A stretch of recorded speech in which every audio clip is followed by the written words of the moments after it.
and welcome to another afternoon tea in politics. So, Yep, glad to be here. How's everything on your end today? I am hanging in there. I put out a new post, which I hadn't done for a couple weeks, and I lost a bunch of subscribers, which is fine. I'm totally fine with that. And yeah, no, I'm getting through another day. What's going on your end? Yeah, I've dealt with that struggle a bit myself recently. It doesn't help that I jump radically between subjects, but it is what it is. It's Yeah. a rainy day over here in Philadelphia. It was looking like spring for a bit there in March, but April is living up to its rainy reputation. Yeah. Okay, wait, so where you're not Springfield? Where are you? Just outside of Philadelphia. I tell people I'm Okay. from Philadelphia, but really I'm a suburbs outside of Philadelphia kid. Okay. Okay, gotcha. All right, I didn't know you were in Philly. You're a Philly kid. All right. Well, welcome. Welcome. By the way, go check out Ben's Substack, the Gen Z Report. It's great stuff. I like Ben. I I wish he had more faith in his Substack, but that's between me and him, I guess. I don't know. I love Ben's Substack. Go check it out. I think is it the Gen Z Report.substack.com? Yep, I believe that is correct. And it's Okay. it's not so much a lack of faith as a lack of faith in my strategy. I think the quality is there, but it's been tough to figure out the whole branding side of Substack. I started writing on Medium in 2022, Yeah. and that's a little bit less branding focused, but having to figure out a specific niche that you want to write in can be a little bit tricky. And I think that people who are more focused in going in or have a bit of an advantage in that regard sometimes. And I might do better if I just honed in strictly on the politics, but I like writing about other things. No, I think you should be allowed to write about other things. Hi, Mary. Hi, Marie. I think that's fine. I mean, by the way, for people who don't know, Ben has like a huge following on Medium. So this is like the reason why I like kind of I don't want to say bully, but I kind of like push him on this front is he's done this before. He's got like yeah, fun. Sorry, I don't know if I interrupted you. Oh no, you're good. Yeah, no, I really appreciate the yeah, kind words. yeah. No, Ben, and he writes very lovely. I've checked out his Medium. It's good stuff. But no, it is a weird challenge on here. It is very different. I think you should just write about whatever you want. Although obviously, if you're trying to monetize, different. It's a different beast, and that's something I struggle with too. So I totally get that. I think if So I'd started on Substack first, that I might have different feelings about some of these challenges and just feel better about the ability to build an audience over time and all that's great here. But yeah, moving from Medium has definitely made me a little bit aware of those few vices and differences as a platform. And it's got plenty of advantages over Medium. There's a lot that I love about both, and ultimately, I'm someone who believes that they each serve their function. And as writers, there's a pretty good reason to be on both. well, what do you like about, or what's the challenge that you're experiencing? I'm just curious. And we don't have to talk about this. I'm just curious. No, I'm happy to do as much ranting as or what's the word? Going down rabbit holes as we can manage. We don't Yeah, need to yeah. strictly stick to the politics, but yeah, the biggest challenge I would say is just what I mentioned a few minutes ago about finding your brand and naming your publication and figuring out something that will offer consistent value to your readers.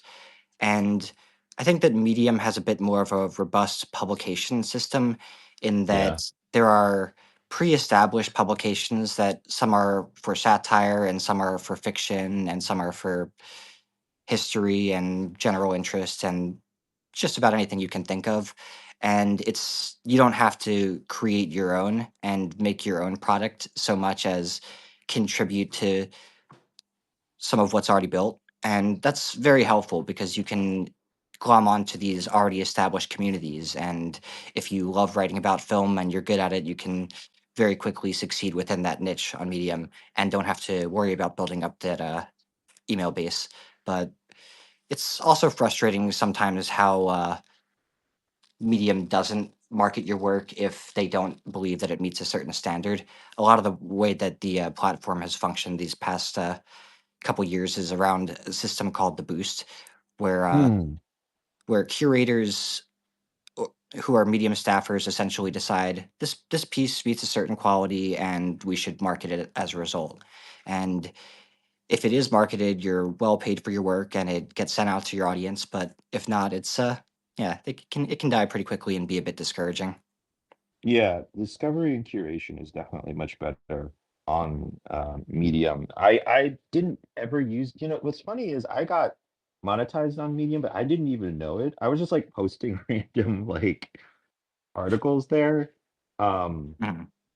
and I didn't really, I should have probably put more energy into it, but I just never, I don't know. Anywho, it was too busy writing code. Anywho, this isn't why I brought you here today. I'm always curious to hear, especially for someone who writes as well as yourself, to hear like sort of the challenges that people are going through. So no, Yeah. I like go ahead, sorry. Tangents are totally fine by me, so feel no need to apologize there. I'm curious, like, okay, so you're here on Substack. I always characterized you as like a politics writer, but I guess it sounds like that you're not that, or what's the deal? Politics has been one of the subjects that I've been more successful with as a writer, both on Medium and Substack. But more Yeah. so on Substack, it feels like it's totally essential to my strategy. Whereas on Medium, I think that I found more success with the film niche, more success with technology, memoirs. There are Mm. times where I feel like people who subscribe to me are a little bit discouraged if they go in expecting politics and the next day is a memoir and the next day a film review, and I can't totally blame them for the inconsistency. I wouldn't be the happiest with that either if I signed up for that necessarily. But I do also give people the ability to toggle on and off what are called sections. So if you don't want the film pieces and strictly want the politics, you can get that. Gotcha. Okay. Well, okay, when it comes to politics on Substack, like what are you mostly writing? Like I know what you write about, but I don't know if my audience does, so I'm just curious. And by the way, welcome everybody. Oh, by the way, shout out really quickly to Muna Adan. I see a Somali flag there. Um, what's the song? What's my favorite song? Marikin Wala Gasowaye. So shout out to you, Muna. But yeah, yeah, S- sorry, yeah, go I'm on. curious to hear more. Yeah, what's your like, I mean, what's the challenge you found in like writing about politics? Because you and I have kind of talked a little bit about Yeah. this. The challenge that I've found in writing about politics. I'll answer the first question and try to describe my political voice a little bit. I would certainly say Yeah. that I'm a left leaning writer, but I often get very frustrated by just how tribal the general attitude among the left has become, and how few people on my side of the aisle are able to admit fault in our Mm. politicians.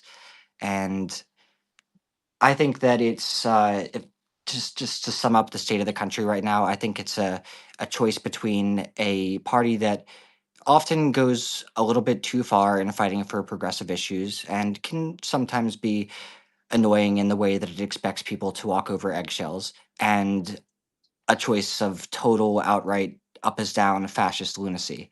So for me, the choice between the two couldn't be clearer. I'll be voting left as long as the two parties look like this, but yeah, I often do see a sense of tribalism that I try to distinguish myself from when writing. Yeah, that's definitely a thing. I've definitely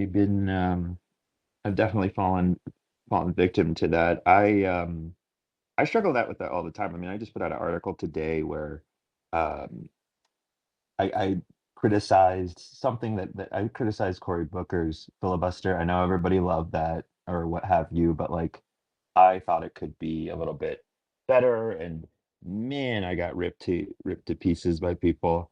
which I thought was very funny. But you know what's I find interesting and what's like reassuring is like the people on here whose opinions I really respect seem to resonate, like continue to resonate with the stuff I put out. But the people who like don't, like there's a lot, like I don't know, there's just like this weird, I don't know if the Twitter people are signing up or like what I don't know what's going on. Something weird's happening. But yeah, people are hostile. I mean, you and I talked about like why I keep um anonymous. It's very strange. Like when I talk to a lot of my leftist friends, not the men, most of, well, the straight men, the most of the guys are like fine with my being anonymous. Um, but a lot of people like, I don't know. I feel like the number one thing I get is, why don't you show yourself? You cow. And it's like, what do you, I don't mind showing myself, but like now that you're demanding it, I'm kind of weirded out. I feel like you're gonna do something if I do. I don't know. Yeah, I've definitely had a growing sense of ambivalence around remaining a visible internet presence. I've thought for a while about going under a pseudonym, and yeah, as things continue getting weirder and weirder in this country, it seems like a more and more reasonable route. But for the moment, I'm hesitating. Have you always been like what made you, or I don't know, I feel like, because I remember some of the stuff you were posting when you first signed up, or when you first showed up on the scene. Um and they were definitely like very critical of Trump, which is totally fine. Which makes complete sense. But I don't know. Have you like kind of moved recently, or like what's made you sort of reconsider um, sort of the stance that people are taking, or the I don't know, the tribalism that you talked about. And hi everybody. Hi Jim. Hi Nima. Martin. Brand. I I think that the more presidential administrations that I've lived to see, the more of a sense that I've gotten of how both sides have significant instances of hypocrisy. And I think this signal scandal has been a recent case of that, where people who I think that if this whole scandal had happened under Biden, the reaction from the media would have been very different than what we saw, and Interesting. that we would have, like we just seen the left rightly point toward the fact that, oh, well, Trump literally invited espionage on live TV. And it, I saw Heather Cox Richardson actually refer to this as like one of the single greatest instances of national security threats in her entire life or in the Yeah. history of the entire country. And I just thought, really, I can't help but feel like we've witnessed worse from the leader of the country himself. Yeah. I mean, from just a pure, I get what she's saying, but from a purely like a security standpoint, um, I don't remember anything in my lifetime that egregious with somebody just um like I don't know, it'd be like Hitler. It'd be like if Hitler added you to his like group chat, you'd be like, oh, okay, I don't know. Like I don't really, it's like, all right, we attack, we blitzkrieg at dawn. It's like, well, um, it's I don't know. I go ahead. it's the contents of the message that are the most frustrating part, and it seems like that's what the media has focused on the least. I've seen so much focus on the fact of, oh my God, they're talking on this unsecure app, da da da, Yeah. and Yeah. man, given what we know about the Trump administration, I'm just pleased to see they're not using Facebook Messenger. Yeah, I also think not enough people kind of talked about the sort of blasé way in which these sort of actions were described. It seemed like a lot of people were focused on the security part, which I understand, but like, I don't know about you, but if I'm working in, if I'm playing war games, I'm just not sending any emojis. I don't even send emojis in my like day-to-day life. I mean, I don't, I don't, Yeah, I yeah. don't, I don't, The yeah, idea go of ahead. the presidential the cabinet just like sharing muscle arm emojis and whatnot, it is just so Yeah. funny to me, and it's also so unsurprising. Like JD Vance very much seems like a muscle arm react kind of guy.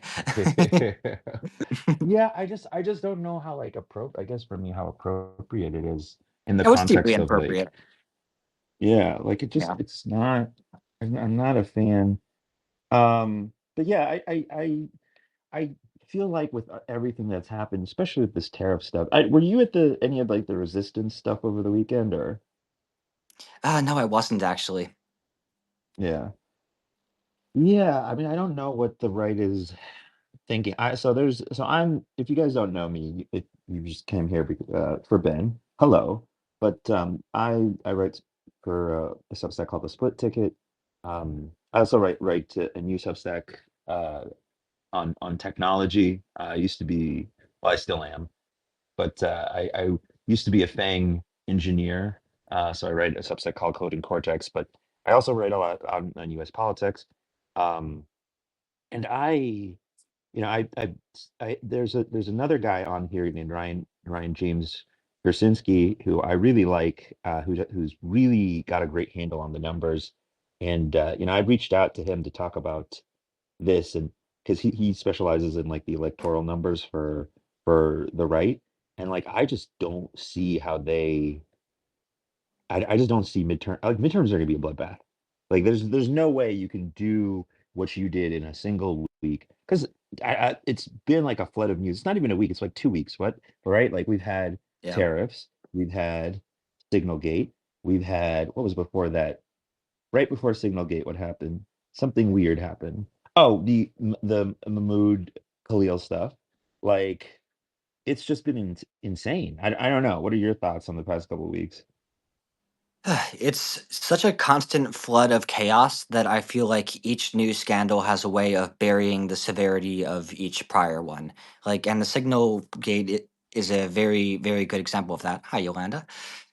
Where I feel like it's not something that we should be downplaying or dismissing by any means. It was a very serious threat, and if it had happened under different administrations, we would be flipping over it. But I think that, yeah, there just in the 2 months he's been in office, we've seen so much from him that's already impeachable that it's surprising me that we've harped as much as we have on the signal issue alone. It's just next week, I think there will be something else equally severe to talk about, and the next week after that, something similar. And it's going to be a lot to live through, but I do think it's important to temper ourselves for what's likely to come. Yeah, I don't know.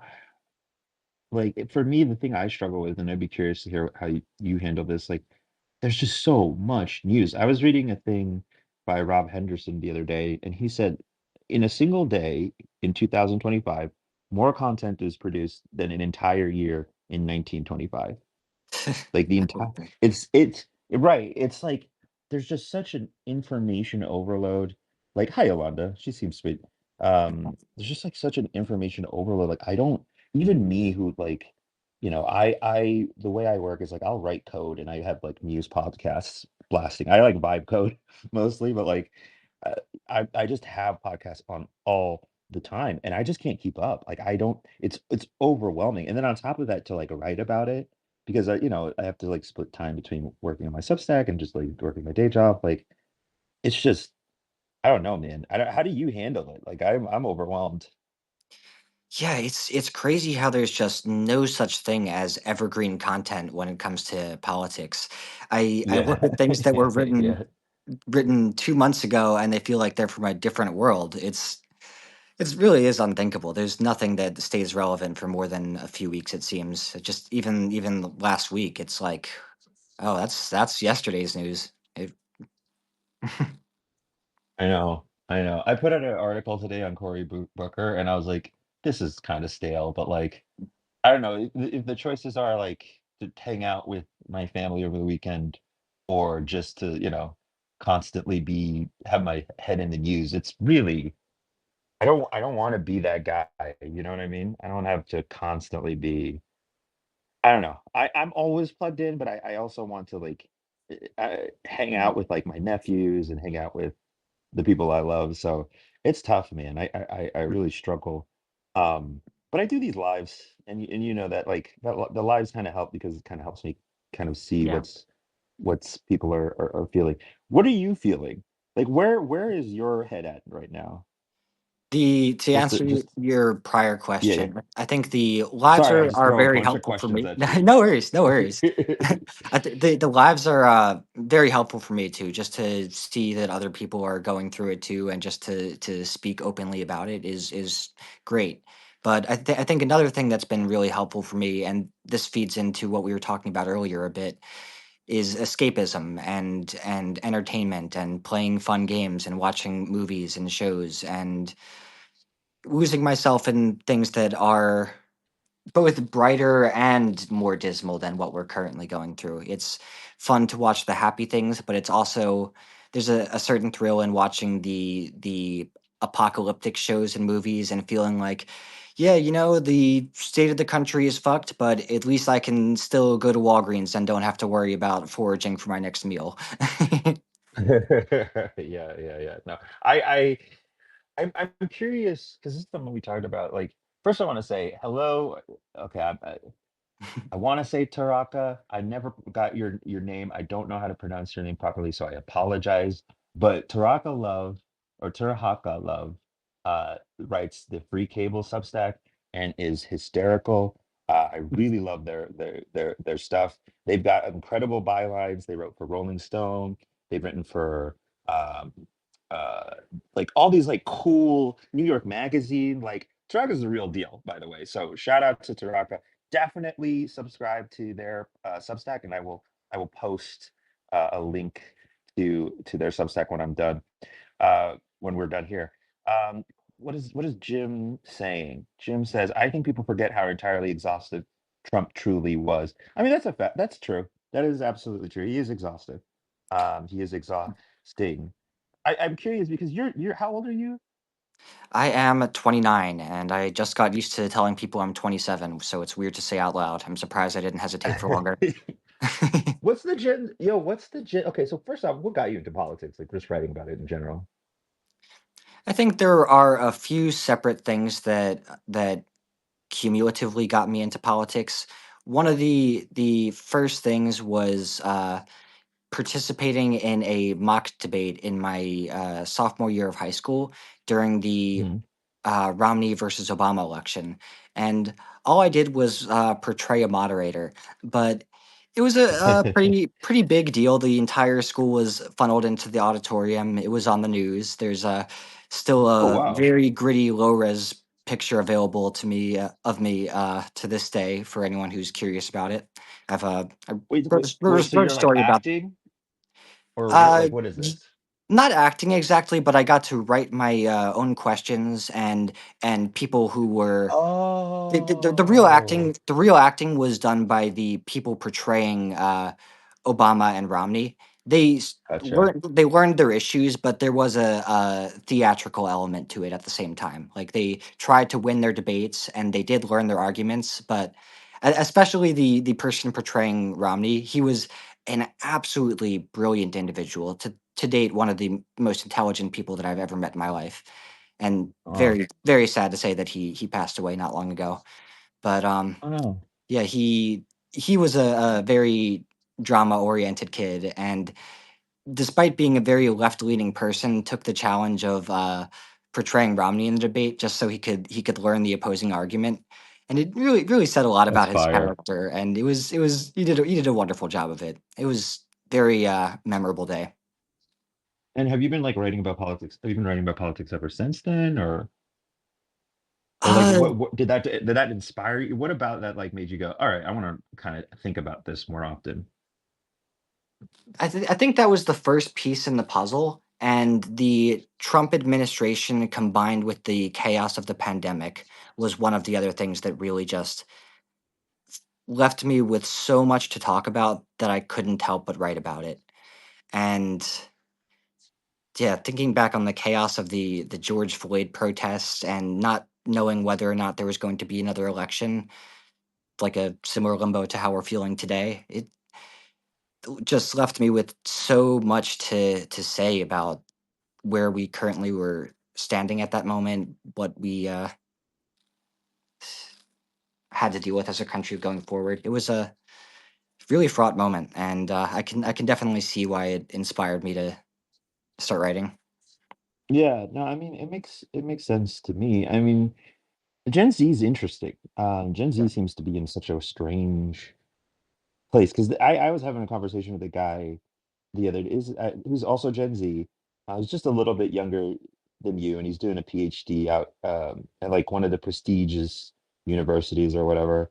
Um, and it seems like there's just a completely different vibe with you guys. Like I'm in a weird spot. I'm right between like Gen Z and millennials. Mhm. Um, so I guess I'm be called a millennial, but like I don't know, millennials are very, very different than my experience with Gen Z. Do you observe something similar? Like in terms of like their politics, like you're seeing some interesting um trends come out of Gen Z, like the trad wife stuff, the just overall bent towards conservatism.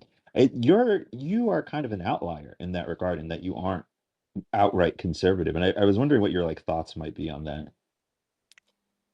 On the generation point, I think that you're totally right, and that there's a very the gaps between generations are really narrowing, and there are bolder differences between each 5 year age and the one after it. It's yeah, to be born in 1996 is incredibly different to be born than to be born in 2001 and 2006 and 2011. And Yeah. on the other point, what have I observed with my generation's politics? We are both very tribal and very disengaged. There are some of Oh, us okay. who just see absolutely no wrong in anything that either party is doing, and there are those of us who just fall into the very simple camp of, oh, well, all politicians are bad, so why vote at all? So nihilism. Okay, go Yeah. on. Sorry. Uh, Uh, uh, sorry, I I think I mean, more or less what said do what I you was going think to say. about that? Yeah, go ahead. On the nihilism point, Yeah, like, cause like it just feels like very. Is it just like it feels like very hopeless? I don't yeah, know. yeah, yeah. I think the fact that my generation knows, or not my whole generation, but my specific age group knows nothing else other than a country in which Trump is running is That's right. very, Yeah. very disheartening. And so the first time I voted for president was in 2016, and there hasn't been a presidential election since then where Trump hasn't been on the ballot. And man, it is hard not to feel just numb over the fact that our country can't give us better than this. And I've been perfectly happy to vote for Biden and Kamala, but there is a real sense among a lot of my friends that yeah, our party has got to do better, and what better looks like isn't exactly clear right now because we're in a major restructuring period as a party. But um, something's got to change. I uh I think it is interesting because when you do think about someone who's like like if you're 18 years old, your entire life has been dominated by Trump. Like Yeah, your entire like you don't know a world without him, which is fascinating to me. yeah. I mean there are people uh sentimental nihilist says my Gen Z kids definitely don't F with Biden. That's funny. Yeah, that's funny. Taraka says Biden didn't do it for Gen Z. No love for Joseph what is that? Joseph Robinette, the author. Is that Charlotte's Web? Who are we talking about right now? I think Joseph Robinette wrote Charlotte's Web. I'm pretty sure. Um, but yeah, and I know that. I mean, did he write a Christmas? I know he wrote at least the Christmas story. But anyways, I think that's very very interesting. Like I don't know what it is to, like because when I was growing up, I'm just a little I'm older than you by just a couple of years, but Mhm. not that much. To me, Trump was just that dude in Home Alone. Yeah, He was like in Home Alone. You would catch him on an SNL sketch every now and then, but he wasn't like, you know, this serious political heavyweight. So I don't know what it's like to take him seriously constantly because the Trump yeah, of your guys' days is just it's like it's just a different beast. And I wonder too sometimes if that if that like if that relationship or lack thereof is, I mean, that lack of sort of historical hindsight is what kind of informs the current trend towards conservatism. Or what are your thoughts? Yeah. Like, why do you think Gen Z has made this turn? I'm curious. Why do you think Gen Z is shifting a little bit more conservative? Yeah. I think it's just that the misinformation campaign is has been very, very effective, and Trump really did a even better job this time than last time of playing into the media landscape and the whole world of podcasts and the manosphere, as people say. And yeah, I know a couple people who voted for Biden in 2020, and I think we're just sufficiently sucked down the Trumpian rabbit hole in the years since that they voted Trump in 2024. And I also think that there's this major element of short sightedness and amnesia when we try to look back at politics of the not so recent past. And all of the chaos and strife of 2020 has begun to feel very distant to people. And the pandemic at the time felt like something that was never going to end and something that was so horrendous. And how could a leader bungle it this so badly? And then a few years went by and we just kind of started to downplay it in our mind and forget exactly what it was that we lived through as a country. Okay. What if you're, and by the way, I got Sentimental says no, E.B. White wrote Charlotte's Web. I know that. I just meant Joseph is a playwright, so I'm speaking on strictly the plays. But um to your point, I don't I guess the sense that I get from just even talking to you is that there's just this despair, and I want to Yeah. get to the root of like what that could be. Like, is it because of like like someone wrote something really interesting the other day. They wrote, um, people don't have people aren't married and don't have houses. So the reaction to this like current financial crisis is totally different from the 2008 financial crisis, which I thought really interesting. Like, do you get that sense? Do you get that feel? There's this meme that's kind of had a lot of airplay in my head these past few months since Trump took office. That I don't have a way of pulling it up, but some people might hopefully know what I'm talking about. It's this guy with a beer bottle just sitting in the oceans, letting the waves rush in. Just fuck it, just bring it at me. If the worst is gonna happen, the worst is gonna happen. So yeah, we've lived these just shitty circumstances our entire lives. We don't expect to ever have houses, and then a tyrant comes into office and it's just like, oh great, what the fuck else is gonna happen? Pandemic too?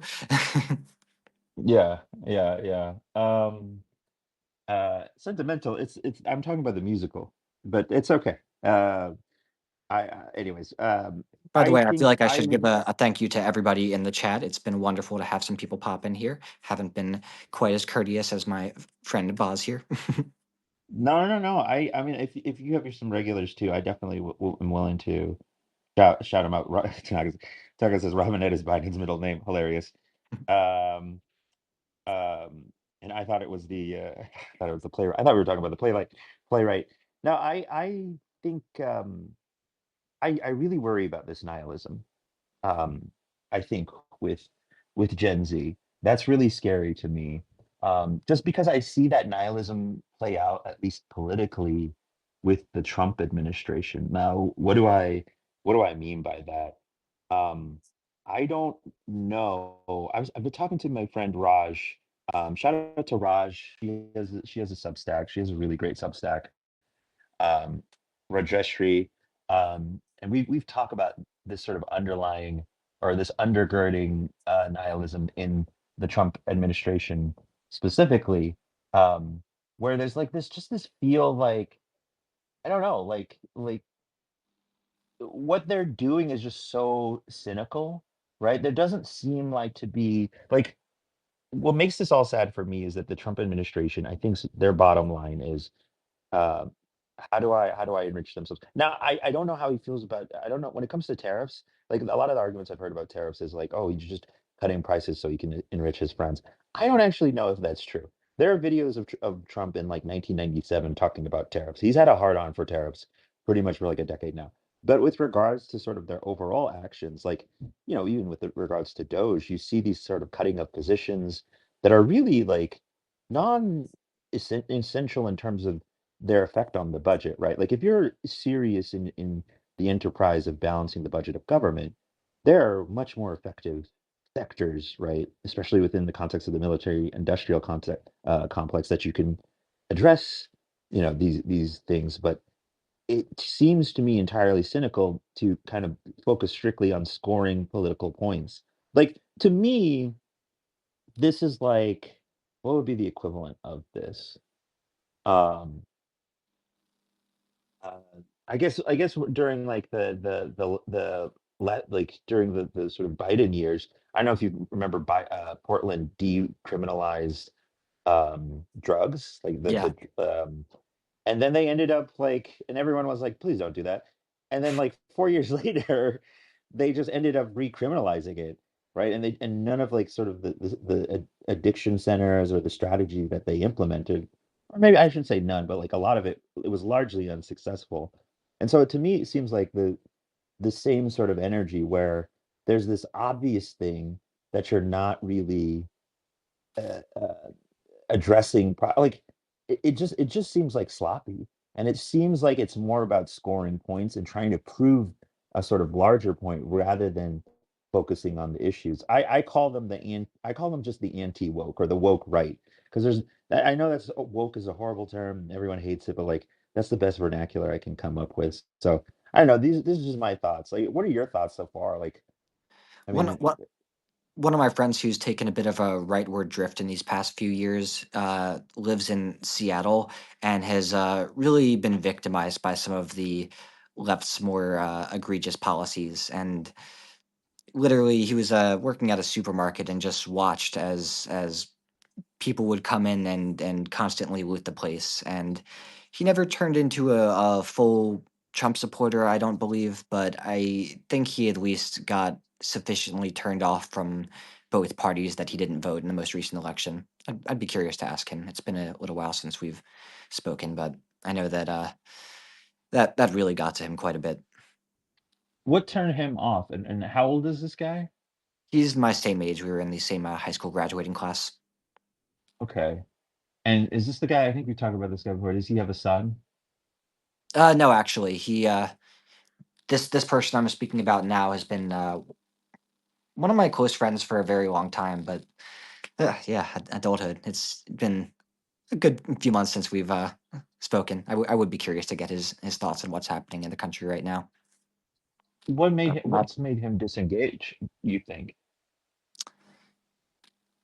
I think that just being victimized by some of the left's policies, and it hasn't left him Okay. unable to acknowledge the faults on the right. Like he certainly never turned Mm, into a full MAGA head, but he felt like he was in danger working his job because crime had essentially been made legal.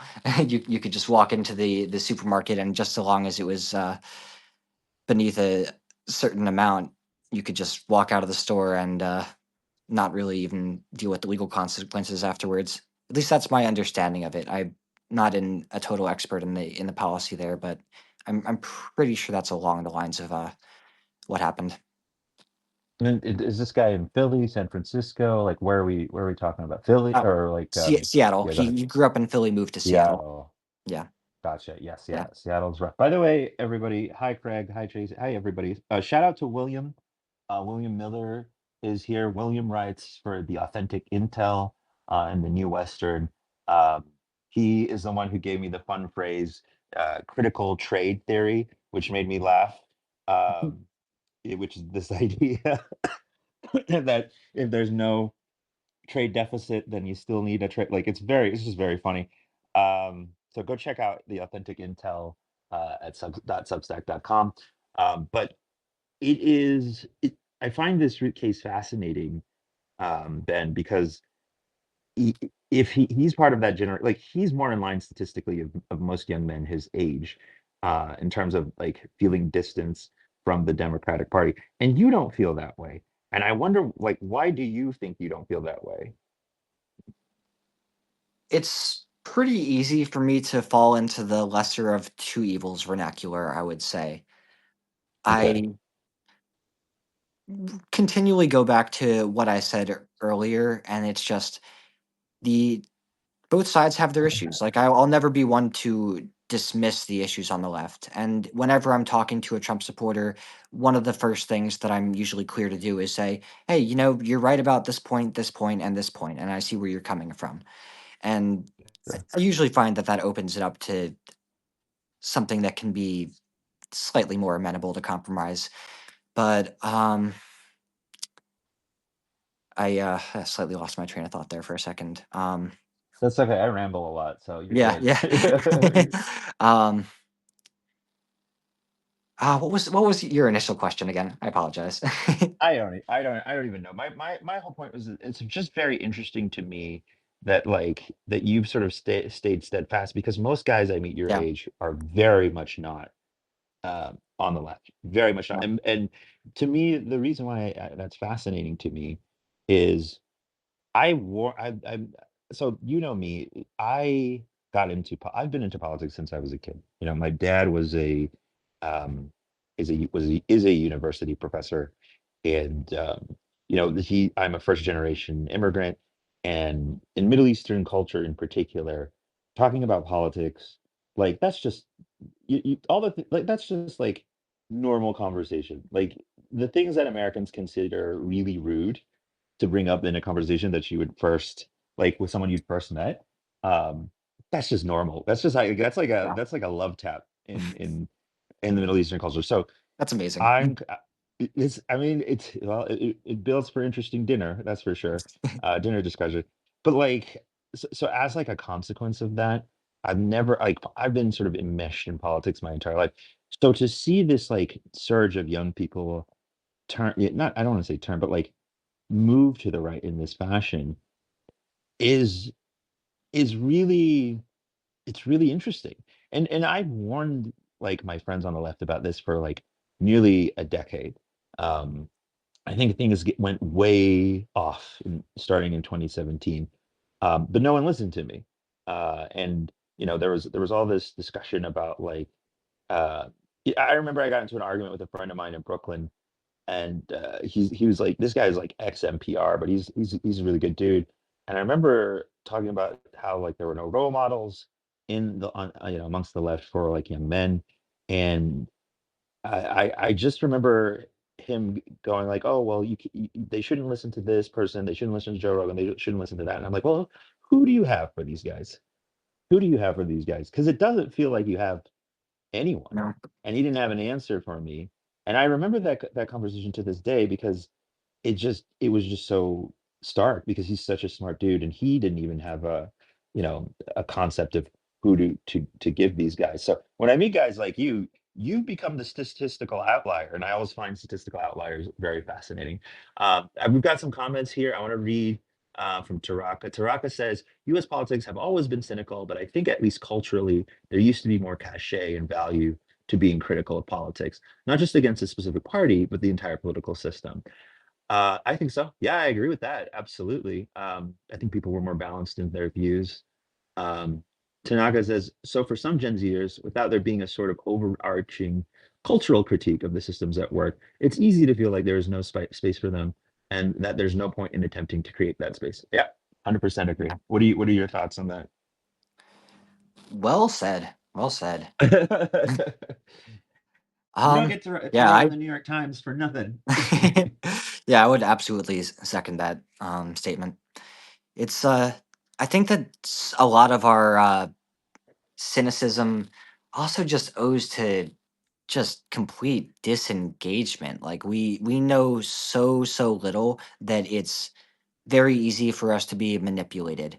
I think a lot on this quote about how our generation views or just society in general views sports versus politics and how few people Mm, are able to converse with any real depth about politics when you go to any gym, any bar, and people can go in depth about all the stats and the averages Yeah, and this and that and this and that, and talk to these same people about, oh well, what do you think about our state senate? And I yeah, don't know.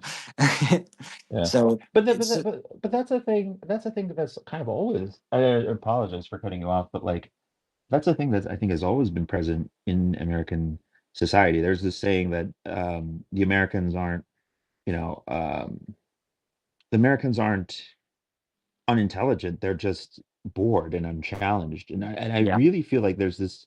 I think. Oh, no, first off, let me let you finish. I'm so sorry for not letting you land. I think you found a good moment to butt in. Yeah, I pretty much got my thought out there, but I appreciate the courtesy. Because for me, what I struggle with, and I'll get back to comments, is like there's this like, and I write about this. That's why I kind of have a lot of thoughts about it, is there's this disconnect from governance. I feel like people don't feel connected to their governance, like Yeah. to their their institutions. So like, why bother? It's Mm. why like I wrote this Cory Booker essay, and I'm like, yo, uh, great job, whatever. Um, but like, if you don't, my issues with the sort of spectacle with Corey is that it's not really linked to any specific strategic like if you are doing a spectacle and you don't have a system of governance to like prescribe to people, you're just going to remind people that you don't have a plan. Like all Yeah. I'm remind for me person, I know a lot of people are like really loved what he did, but like for me personally, I'm just like, okay, so what's your plan? Like there's a clip where he's like, Chuck Schumer interrupts him and he says, "Oh, Chuck, this is the only time, I can say no to you." And I'm like, "Well, why is that? Why is this the only time you can say no to Chuck Schumer?" So, anywho's, reading some comments real quick. Um, what do we got? Jim says, I don't prescribe for, or I'll start up. Christy says, Gen Z, educate yourself on all sides. This is serious stuff. You don't get to be whiny. If there's anything the youth love, Christy, it's being told to toughen up and not be whiny. They love that. Sentimental nihilist. There's nothing young people love more than being told, what's wrong with these kids today? uh, Sentimental nihilist says, "What's wrong with AOC?" I'll let you take this one first, Ben. What's wrong with AOC? What do I object to about AOC? She isn't one of the people that I personally put on a pedestal, but I think that she's one of our better and more honest politicians. I have always seen the fault in Barack Obama, but I'm very thankful that I got to grow up with him as a president at the same time. I There was so much compassion and charisma in him, and despite all his shortcomings, I really got to feel like he was an empathetic leader who was a good representative to have. But I also think that one of my first astute political observations when I was growing up was that despite all of his strengths, he was not a leader who actually represented the America that I knew. The America that I knew was a binge drinking, American Idol watching, reality TV galvanizing population. And for us to elect someone so sensible and charismatic just seemed very at odds with who we were. And despite all the shame I felt in seeing Trump come to power, it was the first time I ever felt in my life like this is a leader who represents us. It's no good part of us that he represents, but he represents us. Yeah, I for my perspective on AOC, I don't think AO like I know that people aren't gonna like hearing this, but like I don't. I know people are trying to push her to be the new leader. She is the worst decision. She's the worst decision. Yeah. The data tells us this. If you look at her war numbers, but by the way, out of all the what were they called? The something the squad or whatever. The only Oh one who yeah, has yeah. actually the only one who has like actually good numbers is Rashida Tlaib. who's the most disagreeable and the most like, and I actually like this about Rashida Tlaib, and she is like she's been very sort of Yeah. consistent and very like set in her ways, and she commands a pretty strongly Muslim population in Michigan, but yeah, AOC, all she's got is like pizzazz. Uh she's pretty much, to me, she's like the left's Trump. That's me, right? I also think that a lot of her policies, like from the past, like if I think if you at all participated in sort of the madness of the past decade, you don't have a shot. You're out. You're out. The Yeah. future leader of the Democratic Party is somewhere right now trying to convince someone non-binary to sleep with them, and that they're actually a girl. That's what they're doing right now. Like, I know that's mega messed up to say, but it's like true. There's no leader right now, in my opinion. Now, I think they might push AOC, and there's been interesting rumblings about removing Schumer and putting her up as the next senator. But like, she's just been too much all over the place. She tried to play Yeah. nice with the establishment, that backfired with her.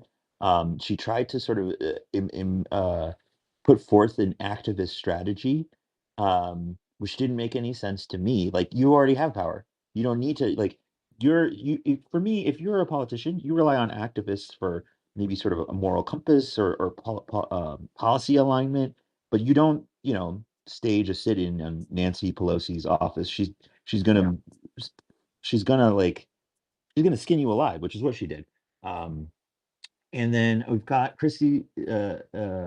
Jim says, I don't prescribe to either faction. He says, how much worse for the working class do things have to get before people realize both factions are beholden to the same donors and an empirical system? Forever, Jim. Forever. Uh, there's no hope. No, I'm just kidding. I think people are wising up, Jim.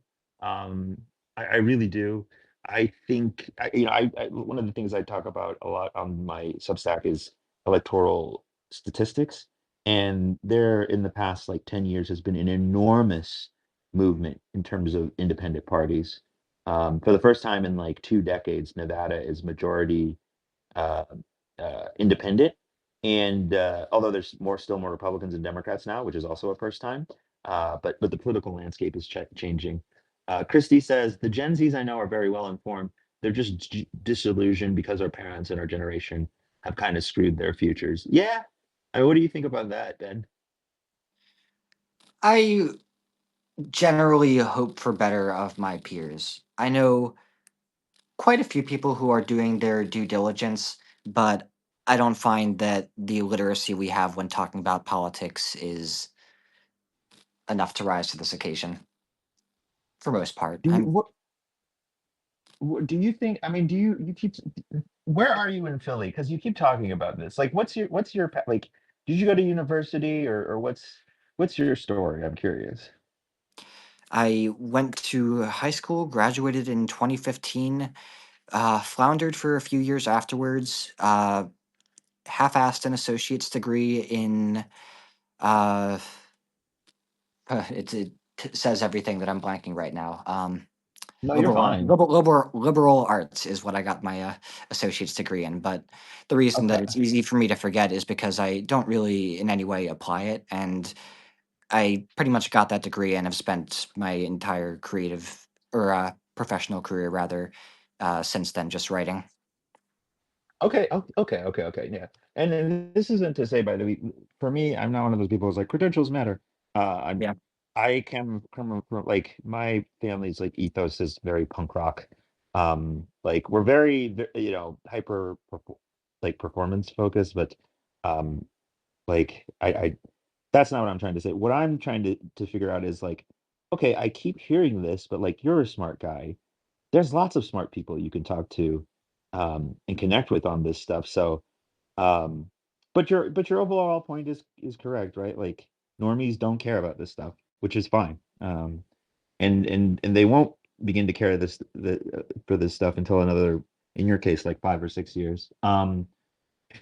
Hey Sarb, hey Christy, hey everyone sort of coming in. Don't forget to subscribe, everybody, and then don't forget to subscribe to the Gen Z report. Sentimental Nihilist says it's too bad he Obama was ultimately forced to be part of the same political Yeah. machine. What are your Yeah, I was thoughts on nodding. that, Ben? I was nodding along with Yeah. that when he said it. It is sad. He's still someone I admire quite a bit, and I don't think that he was in an enviable position, but it is sad that I'm not able to speak of him as somebody who's just a unilaterally good person. Yeah, he did make real Yeah. concessions. Yeah, he also might be getting a divorce, so but that's another life. He is there's like rumors on the word on the street is he's cheated on Michelle with Hmm, um who's the chick from Friends? Jennifer Aniston. Aniston. Really? Yeah. I did Yeah, not. that's the word That on the is street. Yeah. we're down the street. Okay. Yeah, I'm getting lots of hearts always, for that because always I find it trust the word very down the funny. street. No. I mean, he's been like going to these events. Like, who goes to Yeah. the presidential inauguration without their like significant other? When you're of that political level, right?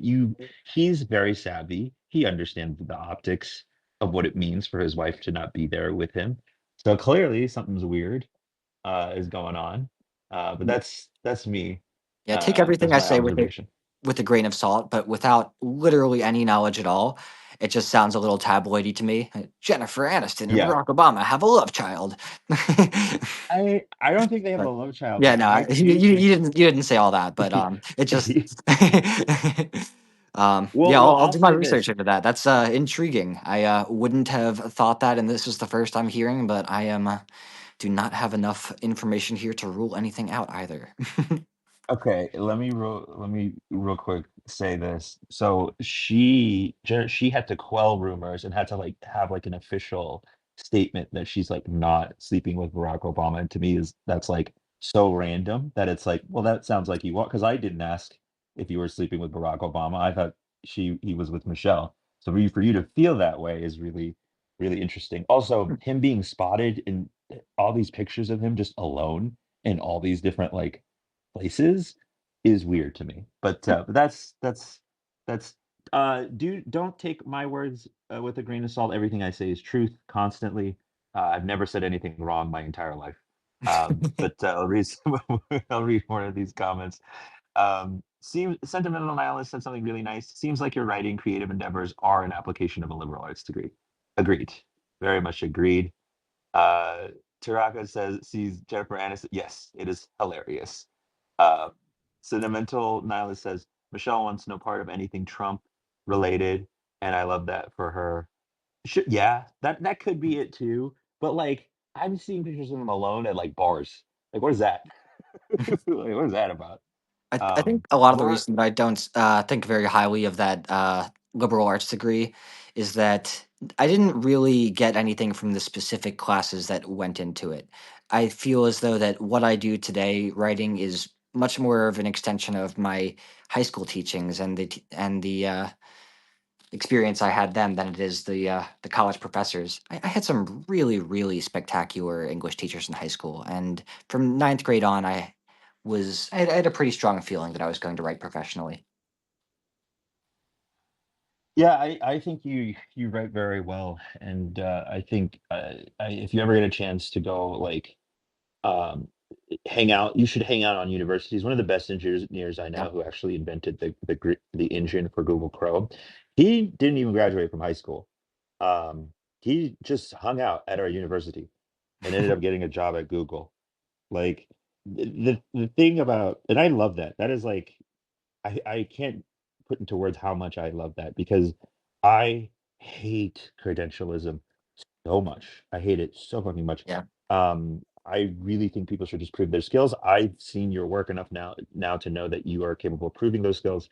So I highly encourage you to find people like yourself out there, especially in a place like Philly, right, which has like this cultural infrastructure, which you Mhm. can tap into. Even if you could just 'cause people colleges don't um, say this, but you can just show up and go to class for free. It's called Yeah. auditing. Like you can just go. Like Wow. Oh, so another Philly resident. um Okay. Wow. oh okay, who's in Philly? Oh, okay. Oh, Taraka. Okay. Shout out to Philly. Yes. Taraka says we should link Ben. Ben. Laura says, I love Philly, by the way. I know this might sound weird, but did anyone listen to the first 2 hours of the Patriotic Millionaires this morning? I can already tell you no, but I'll read the rest of this. What I got from it is it's not left versus right, it's right versus wrong. And it's wrong to empower people who don't care for people. They say we're in an era of libertarian colonialism. Ooh, okay, that's interesting. Have been since Reagan. Oligarchs, which is a term I hate, but oligarchs, etc. Michelle has told everyone politics. What do you think of that? I should slow down. What do you think of that, Ben? I was actually reading a couple of the comments myself, and what was the one that I'm responding to here? Laura's sorry. Laura said, I know this might sound weird, but her point is basically we don't care for people. We're in an era of libertarian colonialism, and we have been since Reagan. Just was curious what if you had any thoughts on that. I think that Or there's not really. a real element of apathy that extends between both sides, but I wouldn't say that I fully agree with that. Fair.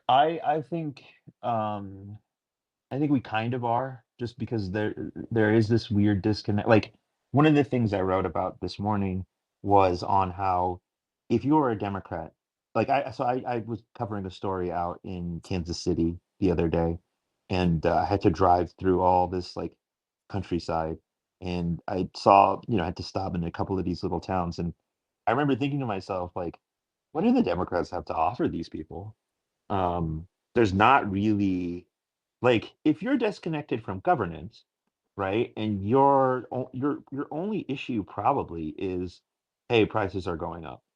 And so if you can make the promise that prices aren't going up, which is what basically Republic or aren't going to go Yeah. up under your administration, like, which is what the Republicans did, then that's enough, I right? Like, I love the go ahead. simplicity of the Kamala high prices, Trump low prices ads. I'm like, that really speaks to the level of dialogue we just like we are not able to converse meaningfully about these issues. People see that and they think, "Wow, that's persuasive." It's crazy. I want Well, low prices. the High thing prices is, are bad. so it's or my AirPod about to die? It did die. Okay. Um, I still hear you I okay for the think it's time more being. just the product of like, all right, good, good, good. I think it's just a product of like it- like if you're from that sort of town, you're getting what you want, right? Like there's no there's no like that it's not that I think that's simply, also it's the economy, right? Stupid. Like James Carville said, it's the economy, stupid. It's always the economy. People are always going to vote with their Yeah. pocketbook. That's why the midterms are going to be a bloodbath, right? With all this tariff stuff. Um, so that's why I think that way. I'm not the president or anything, but I do stuff without my spouse all the time. Sentimental nihilist, true. But you don't go to award ceremonies alone. That would be weird. That would be strange. Um, Sentimental says auditing classes. That's how I did high school in the 90s. Laura, nope. Our society in general has become pretty uncaring. The Republicans lie like hell. Blah blah blah blah blah blah. It's a huge problem with American science society, Jen. Shout out to the Truth Factor. He just came in. Truth Factor is a regular here. Go check out his Substack as well. Yeah, man. I think to your point, um, there is this sort of dearth of I guess robust economic discussion. But it's, again, I think it's because we have become disengaged with our governing structures. One of the things that really bothers me about this whole Doge thing is the fact that, um, like the argument, like I was interviewing some federal workers, and the argument that that we're hearing is like, oh, if government is too big, we should cut, um, we should cut some programs down and save money. But the argument that we sort of totally circumvented now is, what is the role of government? What should government be like in our day-to-day life? Like we walked right past that question and automatically now have answered, yeah, the government is too big, or we need to, like, we never, you get what I'm saying? We just never had a discussion on what we think the role of government should be in our day to day. We just know that it should be much less, apparently. I don't know. Does that make any Mm. sense? Oh, it did, absolutely. And yeah, to Yeah. respond to what you were saying earlier, the disengagement we have from just speaking about these issues with any real depth is I think it's such a colossal problem that we don't talk about it enough. And the I continually return to this idea. Like people are so hardwired to talking about, oh, what you guys did is unconstitutional, that we don't even stop to like actually think, wait, can any of us understand this document at all? Like even the Yeah, yeah, Second yeah, Amendment is just something that no one can really make reasonable head or tail of. And it's controversial to say something like, oh, we should write a new constitution. And it sounds very revolutionary. And I don't invite the chaos that would happen if there were a period where we didn't have a constitution. But yeah, on the other hand, there are just enormous problems that arise from not only our general public not understanding these documents, but our politicians not understanding these documents. There are very few people walking around these days who can make sense of these 18th century edicts, and it's ridiculous. It really is. Yeah, writing a new constitution isn't anything that would be easy, and it's not something that I think that our current leadership is up to. But many, many countries have gone through many constitutions, and we are unique in our ability to adhere to this one from 1776 for as long as we have, or 18. yeah. I guess the Constitution wasn't until a bit later. 1876. Yeah. Yeah, 1876. Um, what was I gonna say? Oh my gosh, I just got lost in somebody said something really funny and I just lost my brain. Um, or 1776, by the way. Wasn't Someone said that 1776 the Declaration of Independence and the Constitution wasn't until later? I could be wrong about the that. Constitution is until later. You're talking about the Okay. Constitution. Yes, the Constitution is Okay. later, Yeah. until later. The Constitution, I don't know off the top of my head. Let me look that up. 1789. Yeah, yeah, yeah, Okay. yeah. So someone just wrote that I wish that Babs had closed captioning, and that is the funniest thing that anyone has ever said about me in a live. That's so funny. It's so funny. Um, I'm okay. I think we've reached about an hour. I don't know what if there's anything else you wanted to cover before we jumped off. Thanks for jumping on and talking to me, by the way. We have 165 people on here. It's kind of Yeah, this did incredible. well. I'm pretty pleased with how this went. It was nice talking to you, and thank you so much everybody for joining. And yeah, I think Yeah. we've pretty much exhausted the discussion of the day. I hope that everybody's stock portfolio is doing okay. Yeah, yeah, yeah. Yeah, thanks for joining us, guys. Definitely, like, I'll probably do a late night thing as well, like I usually do, because I know Truth, you asked me if I was going to do a late night show. Just to anyone who's still listening, I do like a late night thing where I just have people sort of jump on Substack with me and I talk to them. I answer their questions. Kind of, it's not like a debate show necessarily. It can be. It's more like just like a discussion, sort of roundtable kind of thing. So if you can enjoy discussions on politics, definitely subscribe and you'll get an email notification about that. I will say, um, no, I won't say that. I'm good, actually. So thanks, everybody. Definitely, again, subscribe. Thank you, Ben. Shout out to the Gen Z report. Go over there. Ben is a beautiful writer. I really enjoy the earnesty and the genuineness, like just how genuine his writing is. And yeah, it's always good to talk to you, Ben. And shout out to everybody who stayed with us today. Thank you so much for Yeah, the kind words. yeah, yeah, yeah. Of course, Ben. And Go ahead, go ahead. I was just gonna finish with some other closing thoughts, but it's nothing I haven't already said. Hope everybody has a wonderful rest of your day, and thank you so much for popping in. It's been great to have you all. I'm really pleased with how this went. All Cheers, everybody. Bye bye. right, have a good one.